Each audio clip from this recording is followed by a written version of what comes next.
আসসালামু আলাইকুম বিয়ান সাহেব। ওয়ালাইকুম আসসালাম। কেমন আছো রেশমি চুরি? রেশমি চুরি না, রেশমা আমার নাম। ওই যাহা 52 তাহাই 53।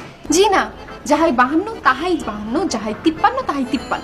ওরে বাপ রে বাপ, মুখে দিয়ে কথা পড়ছে। ফুটবেই তো, কয়দিন পরে আমার বিয়ে, শ্বশুর বাড়ির মানুষজন ম্যানেজ করতে হবে না? আপাতত আমাকে ম্যানেজ করো, তাহলে তুমি এই ব্যাগগুলো নিয়ে আসো বুয়া। এক্সকিউজ মি, বুয়া কাকে বললেন? বেশি ফাজলামি হয়ে যাচ্ছে কিন্তু। আশ্চর্য, আমি আমার বিয়ান সাহেবের সাথে ফাইজলামি করবো না? তা না করে আমি কি পাশের বাসার ইমারিমার সাথে ফাইজলামি করবো? হিমারিমা কে?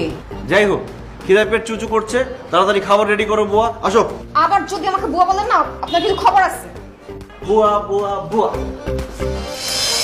Cotton bold out. যান এখন যান, ফ্রেশ হন, আমি খাবার রেডি করতেছি। বাহ, কি লক্ষ্মী একটা মেয়ে। এত লক্ষ্মী একটা মেয়েকে আমার বোন কেন যে অন্যের হাতে তুলে দিচ্ছে আমি বুঝতেই পারলাম না। ভাবি তো আপনার আপন বোন না,